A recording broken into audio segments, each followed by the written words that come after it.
ओम हरि ओम ओम नमो दिव्य महादिव्य शिवाय सत्तो नमो नमो प्रकृते भद्राय नीता प्रणता सुताम। ओम नमो भगवते वासुदेवाय। सज्जनों, आप देख रहे हैं हमारे अनंत पत्र न्यूज़ चैनल पर श्री मत्स्य महापुराण की कथा। आज की कथा है सावित्री और सत्यवान का चरित्र है और उनकी कथा है सावित्री ने अपने पति को मृत पति को जिंदा रखने के लिए महाकाल से लड़ गई और धर्मराज ने जो है उसके पति का जीवन दान दिया है और 3 वरदान प्राप्त की है। बहुत अच्छी कथा है। आइए चलते हैं सीधा कथा की तरफ। सूत जी कहते हैं, ऋषियों, पराक्रमी राजा मनु ने भगवान मत्स्य से पतिव्रता स्त्रियों के महात्मा और तत्संबंधी कथा के विषय में प्रश्न किया। मनु जी ने पूछा था भगवान मत्स्य की, प्रभु पतिव्रता स्त्रियों में कौन श्रेष्ठ है? किस स्त्री ने मृत्यु को पराजित किया है और तथा मनुष्यों को सदा किस सती नारी का नामोच्चारण करना चाहिए? इस कथा का हमें पूर्णतः वर्णन कीजिए। सत्य भगवान ने कहा, धर्मराज भी पतिव्रता स्त्रियों के प्रतिकूल कोई व्यवहार नहीं कर सकते। वे उनके लिए भी सर्वदा सम्माननीय है। इस विषय में मैं तुमसे पापों को नष्ट करने वाली कथा का वर्णन कर रहा हूँ। किस प्रकार पतिव्रता स्त्री ने मृत्यु के पास में पड़े हुए अपने पति को बंधन मुक्त कराया था। प्राचीन समय में मध्य देश वर्तमान सियालकोट जनपद में शाकल वंशी अश्वपति नामक एक राजा थे। उनके कोई पुत्र नहीं था। तब ब्राह्मणों के निर्देश पे वे पुत्र की कामना से सभी कामनाओं को पूर्ण करने वाली सावित्री की आराधना करने लगे। वे प्रतिदिन सैकड़ों ब्राह्मणों के साथ सावित्री देवी की प्रसन्नता के लिए सदैव सरसों का हवन करते थे। इस 10 महीने बीत जाने पर चतुर्थी तिथि को सावित्री गायत्री देवी ने राजा को दर्शन दिया। सावित्री ने कहा, राजन भक्तोस्मि नित्यम ददास्मि त्वं सुतां सदा ताम दत्वा मत प्रसादेन पुत्री प्राप्स्यसि शोभनाम। राजन, तुम मेरे नित्य भक्त हो, मैं तुम्हें कन्या प्रदान करूंगी। मेरी कृपा से तुम्हें मेरी दी हुई सर्वांग सुंदरी कन्या प्राप्त होगी।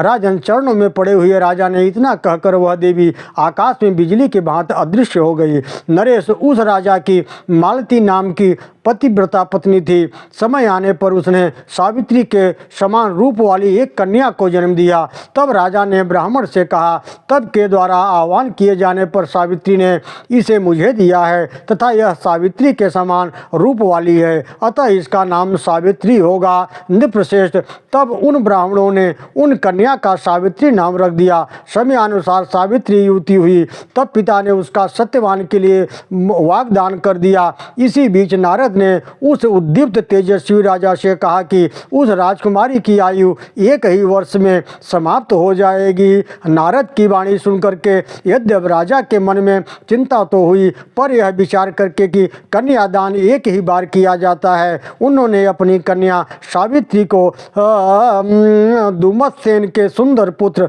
सत्यवान को प्रदान कर दिया।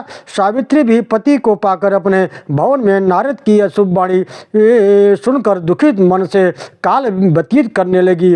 वह वन में सास ससुर तथा पतिदेव की बड़ी शुश्रूषा करती थी, किंतु राजा दुमसेन अपने राज्य से च्युत हो गए। उन्हें हटा दिया गया तथा पत्नी सहित अंधा होने के कारण वैसी गुणवती राजपुत्री को पुत्रवधू रूप में प्राप्त कर संतुष्ट नहीं थे। आज से चौथे दिन सत्यवान मर जाएगा, ऐसा ब्राह्मणों के मुख से सुनकर धर्मप्राण राजपुत्री सावित्री ने ससुर से आज्ञा लेकर तिरात्र व्रत का अनुष्ठान किया।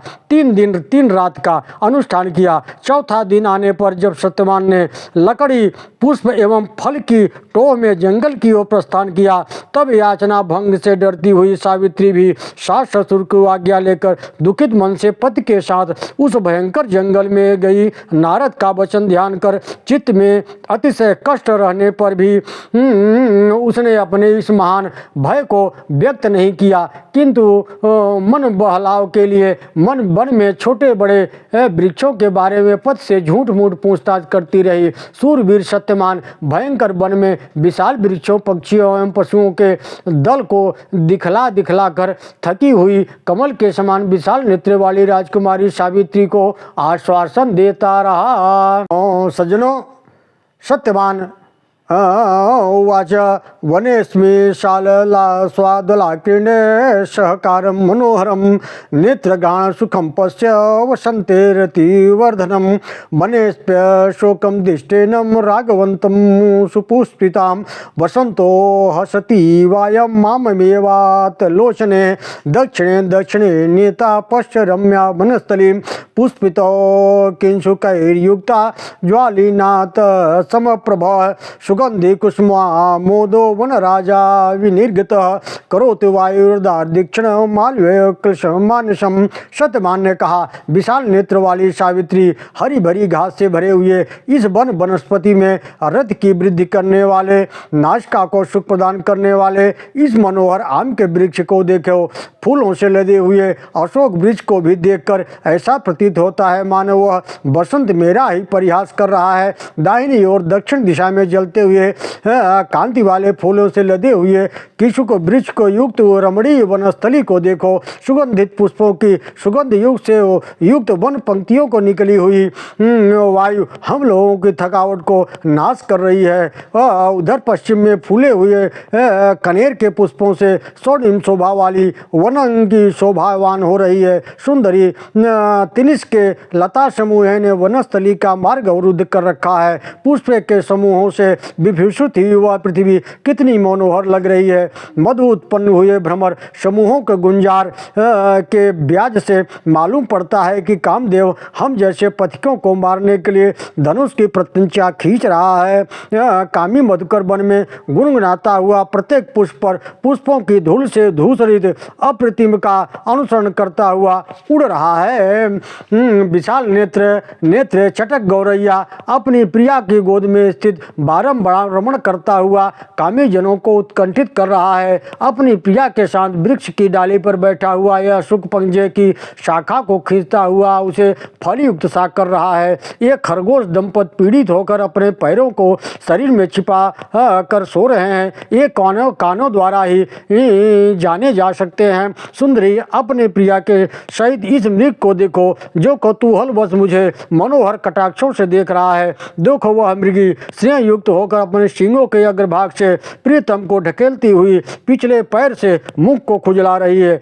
अरे, उस श्वेत चमड़ी गाय को देखो, पीछे चली जा रही है। इधर चक्रवात सुंदरी अपनी प्रिया के साथ सुशोभित सरोवर अपनी प्रिया को फूली हुई पद्मिनी के समान कर रहा है। ऐसा कहकर सत्यवान ने फिर कहा, सुंदरी भौहों वाली, मैं फलों को एकत्र कर चुका, तुम पुष्पों को एकत्र कर चुकी, किंतु अभी ईंधन का कोई प्रबंध नहीं किया गया, अतः अब मैं उसे एकत्र करूंगा। भामिनी, तब तक तुम इस सरोवर के तट पर वृक्ष की छाया में बैठकर क्षण भर प्रतीक्षा करते हुए विश्राम करो।